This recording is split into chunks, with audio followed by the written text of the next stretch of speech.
Selamat siang anak-anak. Bagaimana kabarnya hari ini? Alhamdulillah, baik Bu. Alhamdulillah. Semoga kita selalu diberi kesehatan. Amin ya rabbal alamin. Ada baiknya sebelum kita memulai pelajaran kita pada hari ini, kita berdoa sesuai dengan keyakinan masing-masing. Berdoa mulai.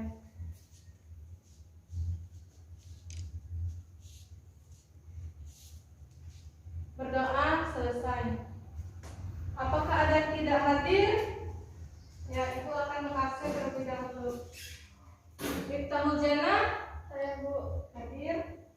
Karimah Yuniar, Saya Bu. hadir. Fatia, Saya Bu. hadir. Saparenta Mutiara, Saya Bu.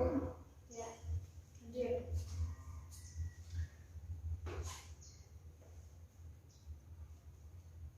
Baik, materi pelajaran kita pada hari ini yaitu tentang sistem pencernaan pada manusia. Ada yang tahu apa sih sistem pencernaan pada manusia itu? Saya Bu. Ya, Miftahul Jannah. Sistem pencernaan pada manusia adalah proses menerima makanan masuk ke otak tubuh. Ada yang digunakan sebagai sumber energi, ada yang diproses oleh tubuh sehingga menghasilkan sisa yang berbentuk padat berupa feses. Ya, bagus. Jadi sistem pencernaan pada manusia itu yaitu proses masuknya makanan di dalam tubuh, kemudian diproses dalam tubuh, ada yang digunakan sebagai sumber energi, dan sisanya dilanjutkan proses dalam tubuh sehingga dihasilkan sisa berupa feses yang dikeluarkan melalui anus. Apa sih tujuannya mempelajari sistem pencernaan pada manusia ini? Ada yang tahu? Saya Bu. Ya, Fatia. Supaya kita tahu kebutuhan energi kita sehari-hari, jenis-jenis bahan makanan, dan kandungan dari bahan makanan tersebut. Ya, bagus.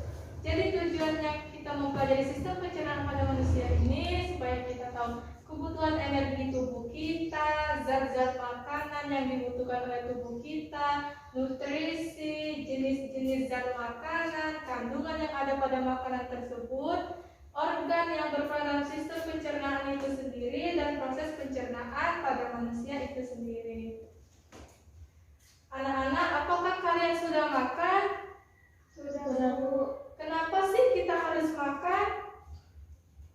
Ada yang ingin berpendapat? Saya Bu.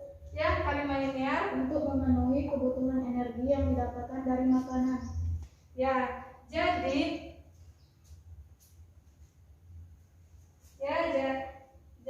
kenapa sih kita harus makan setiap hari? Karena tubuh kita butuh energi, butuh asupan yang harus dipenuhi yang didapatkan dari makanan. Nah, sebelum kita masuk ke materi pelajaran, apa sih manfaatnya mempelajari sistem pencernaan pada manusia ini? Ya, Saparenta Mutiara.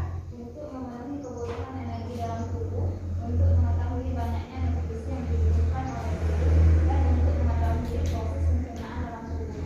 Ya, manfaat yang didapatkan setelah mempelajari sistem pencernaan pada manusia itu yaitu kita dapat mengetahui kebutuhan energi dalam tubuh, nutrisi yang dibutuhkan oleh tubuh, dan proses pencernaan yang berlangsung di dalam tubuh. Mari ke pertanyaan kita tadi, kenapa sih kita harus makan? Pertama, kita harus memenuhi kebutuhan energi dalam tubuh.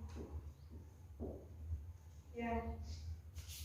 Dalam menjalani aktivitas sehari-hari, manusia pasti membutuhkan energi. Misalnya berjalan, belajar, berpikir, menyapu, pasti banyak energi yang terkuras dalam tubuh kita. Energi yang terkuras dalam tubuh kita tersebut harus digantikan dengan cara makan makanan yang bergizi.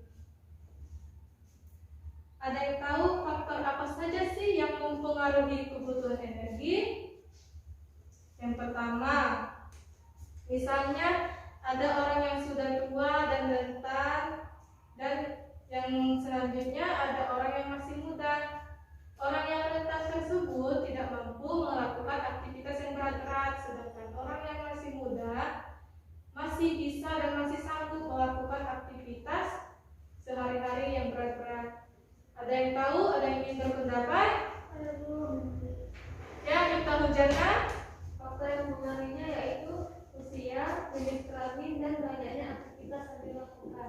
Ya, faktor yang mempengaruhi kebutuhan energi yaitu usia, jenis kelamin, dan banyaknya energi yang dikeluarkan untuk melakukan aktivitas sehari-hari.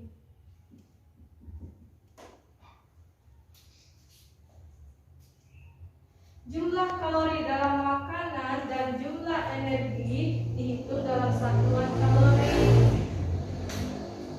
Ada yang tahu apa sih alat yang digunakan untuk menghitung kalori dalam makanan? Ya, tahu Jana? Kalorimeter. Ya, kalorimeter.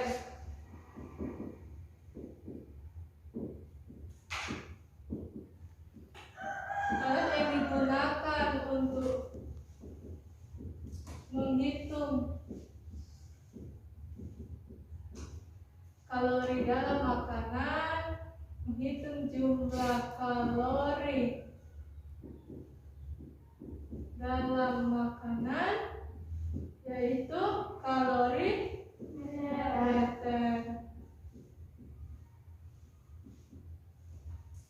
Ya. Selanjutnya nutrisi.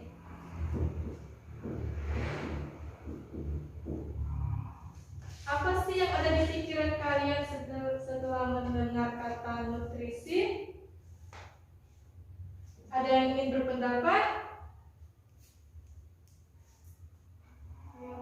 Ya, Karimah ya.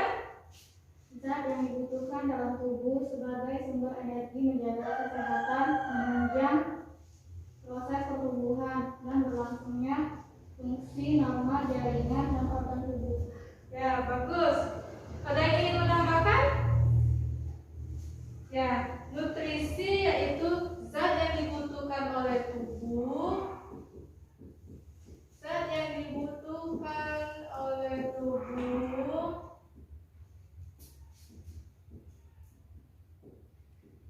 untuk memenuhi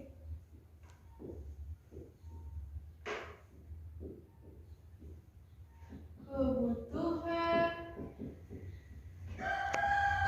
energi, menjaga kesehatan,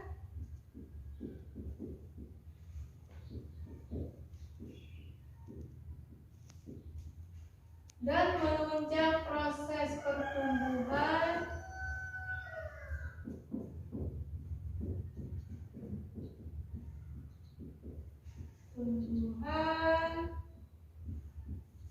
jaringan dan organ tubuh.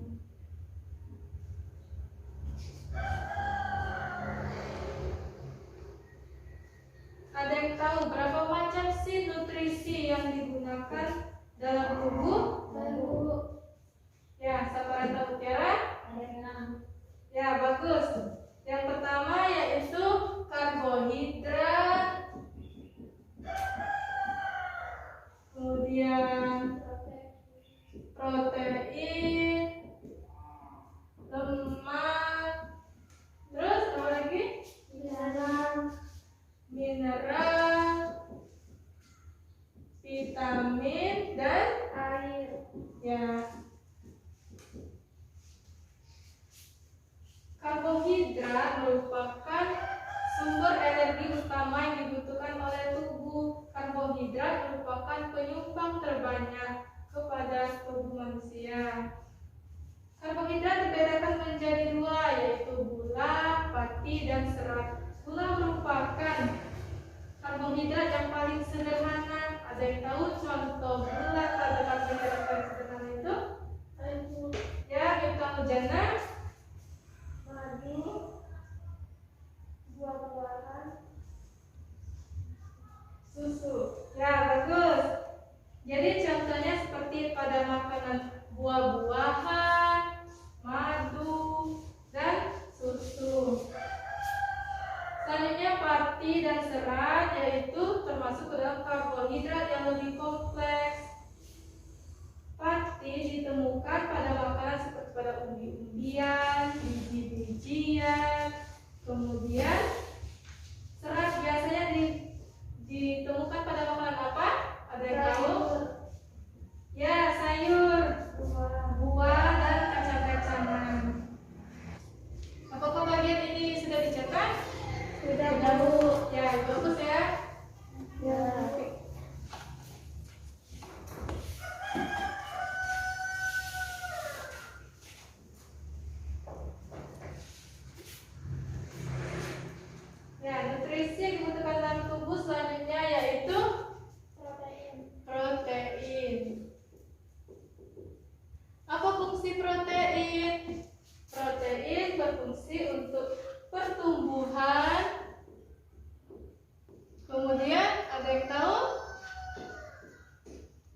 hewani. Ya, bagus. Protein nabati dan protein hewani.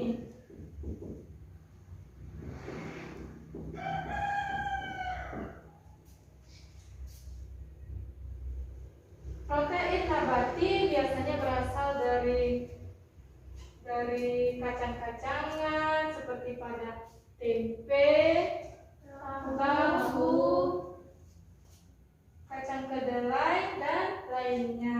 Sedangkan protein hewani biasanya terdapat pada apa? Saya Bu, Ya, Mita Hujana.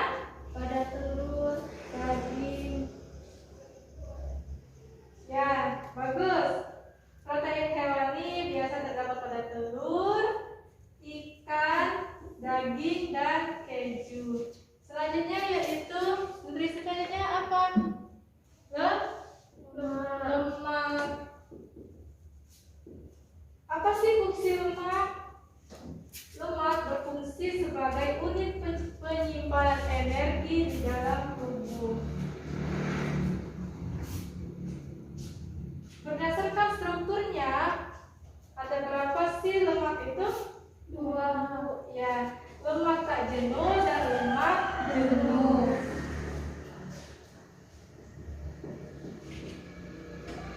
Jenuh dan Tak jenuh. tak jenuh.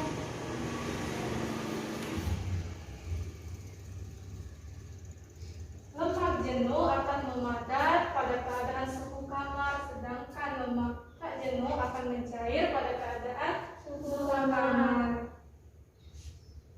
Ada yang tahu apa sih contoh makanan yang mengandung lemak jenuh?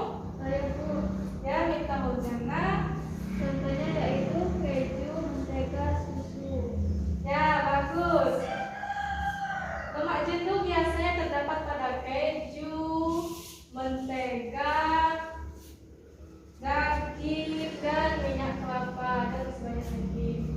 Sedangkan lemak tak jenuh biasanya terdapat pada Biji-bijian. pada biji-bijian seperti pada Biji minyak zaitun. seperti pada biji minyak zaitun. Benar. Selanjutnya yaitu vitamin. Vitamin dibutuhkan oleh tubuh dalam jumlah sedikit. Kenapa begitu? Ada yang tahu? Saya Bu, Ya, tahu Jana. karena jika berlebihan akan mengganggu metabolisme dan jika diabaikan juga mengganggu metabolisme. Ya, bagus. Artinya vitamin jika digunakan dalam jumlah yang berlebihan akan mempengaruhi metabolisme dalam tubuh, sedangkan dalam jumlah sedikit akan mempengaruhi metabolisme juga dalam tubuh. Artinya kita harus memakan vitamin, memakan makanan yang mengandung vitamin dalam jumlah yang cukup yang dibutuhkan oleh tubuh. Vitamin yang pada makanan biasanya pada makanan apa? Ada yang tahu?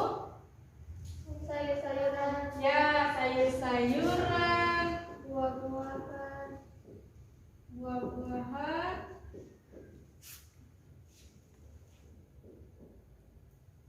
ya.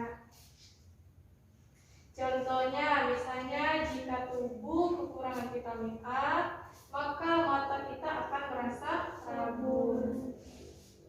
Selanjutnya, nutrisi selanjutnya yaitu mineral. Apa sih fungsi dari mineral itu?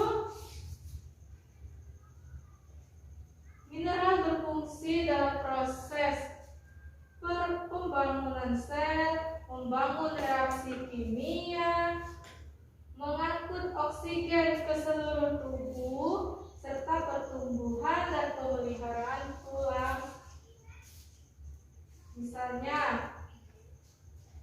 Misalnya mineral itu biasa terdapat pada makanan, misalnya telur, sayuran hijau, kedelai, daging, apalagi buah, gandum, buah, ya, terus wortel,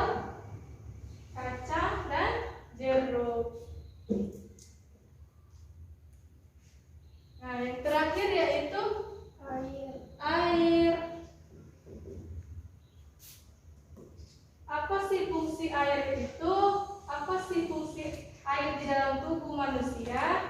Yaitu yang pertama, menunjang proses pembentukan sel, mengatur zat-zat dalam tubuh sebagai pelarut zat dalam tubuh, dan membantu proses pencernaan sebagai pelumas dan media transportasi, dan juga sebagai media pengeluaran sisa metabolisme dalam tubuh. Sampai di sini ada yang ingin ditanyakan? Tidak ada, Bu. Ya. Pembahasan selanjutnya yaitu proses pencernaan pada manusia. Sebelum melanjutkan ke pembahasan proses pencernaan manusia, silakan kalian mengamati video berikut ini supaya kalian tahu apa sih organ yang berperan dalam sistem pencernaan. Kemudian bagaimana sih proses sistem pencernaan yang terjadi di dalam tubuh? Silakan amati video pembelajaran tentang sistem pencernaan pada manusia berikut ini. Nah, pertama makanan masuk ke mulut, dikunyah oleh gigi,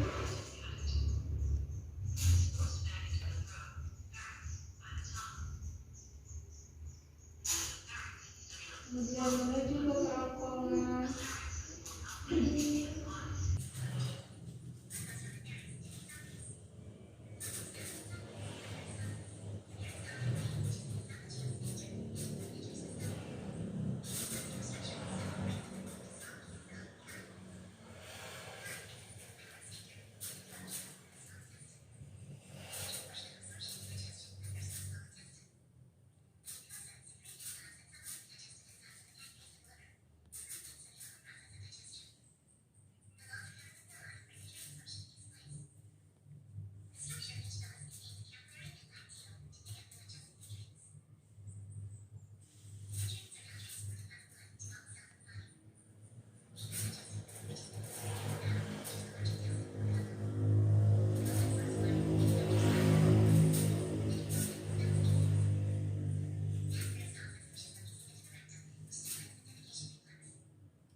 manusia. Ada yang tahu apa saja sih organ yang berperan dalam sistem pencernaan pada manusia? Terus apa saja sih organ tambahan dalam proses pencernaan pada manusia itu? Ya, ya benar. Jadi organ tambahan pada proses pencernaan pada manusia itu yaitu kelenjar pencernaan yang berfungsi untuk menghasilkan enzim untuk membantu dalam proses pencernaan secara kimiawi. Sedangkan organ utama yang menunjang proses pencernaan yaitu organ utama pertama yaitu mulut, kemudian kerongkongan, selanjutnya lambung, ya benar. Kemudian usus halus apa usus besar? Ya, usus halus dulu. Kemudian menuju ke usus besar.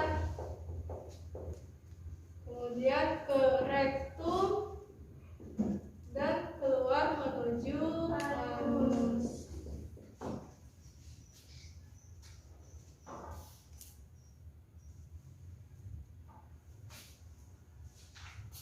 Jadi proses pencernaan pada manusia, pertama makanan masuk ke dalam mulut. Di dalam mulut terjadi proses pencernaan mekanik dan proses pencernaan kimiawi. Ada yang tahu apa sih organ yang berperan dalam proses pencernaan mekanik? Ibu, ya Nifta Jana? Gigi. Ya bagus, gigi. Pertama makanan dipotong-potong oleh gigi seri, kemudian dirobek-robek oleh gigi taring, Kemudian dihaluskan lagi oleh Jimmy Graham. Sedangkan proses pencernaan kimiawi yang berperan yaitu kelenjar air ludah atau kelenjar saliva yang mengubah amilosa menjadi mukosa, yaitu zat tepung diubah menjadi zat gula yang berperannya yaitu enzim amilase. Kemudian makanan menuju ke kerongkongan.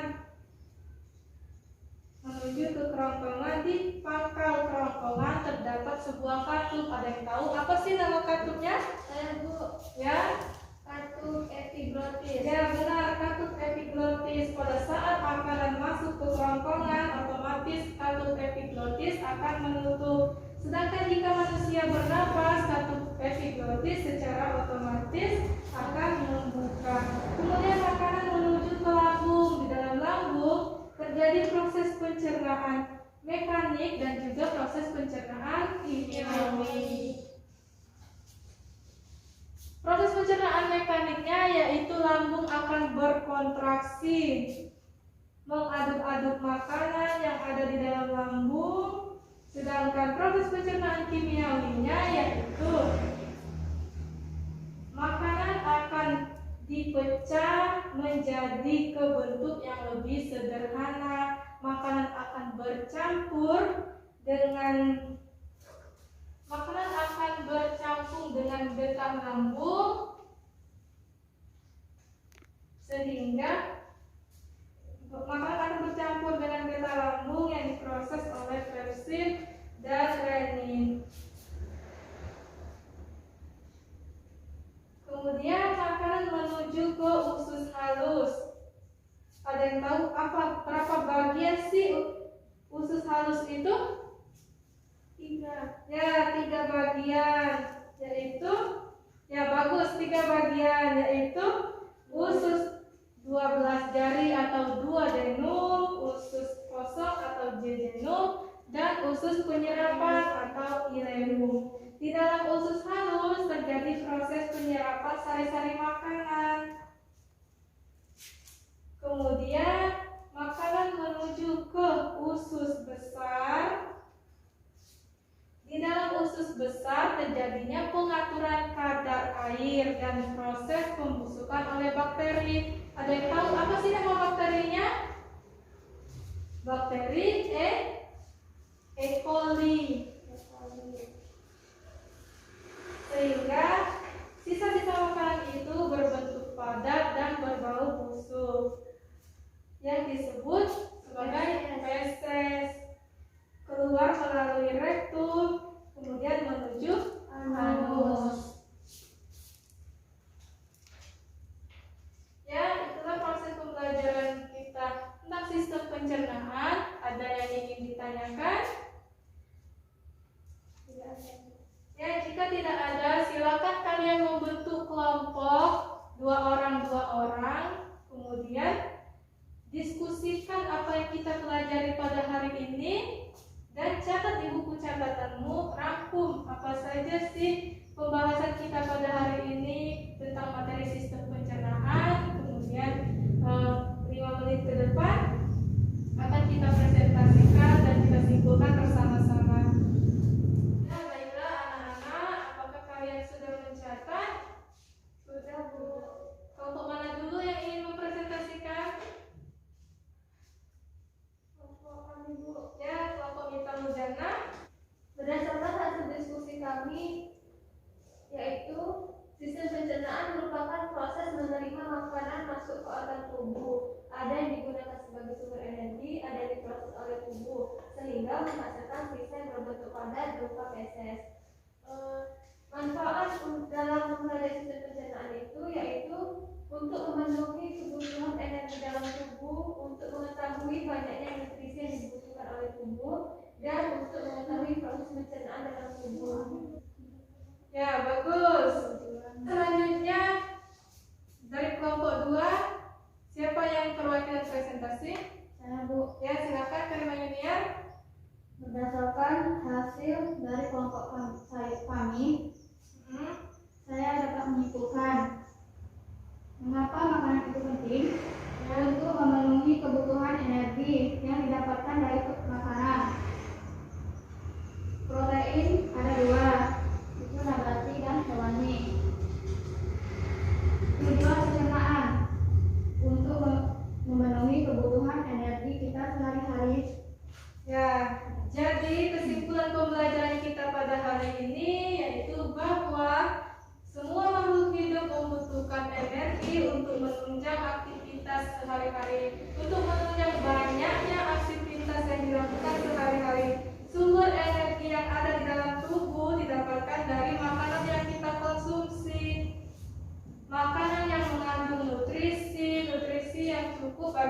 tubuh.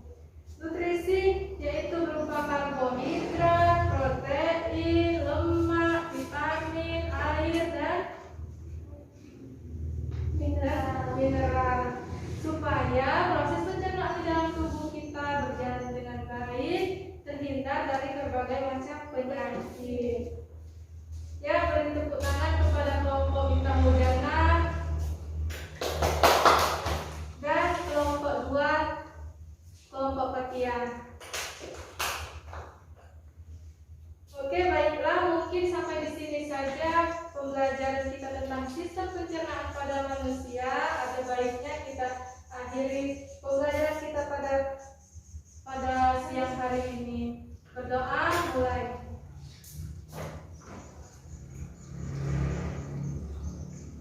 Ya, berdoa selesai. Jangan lupa di rumah kalian membaca materi dan mencari materi untuk bab selanjutnya, yaitu tentang penyakit dan gangguan pada sistem pencernaan manusia. Ya, jangan lupa merangkum, membuat catatan, membuat peta konsep. Tetap jaga kesehatan, tetap patuhi protokol kesehatan, tetap di rumah.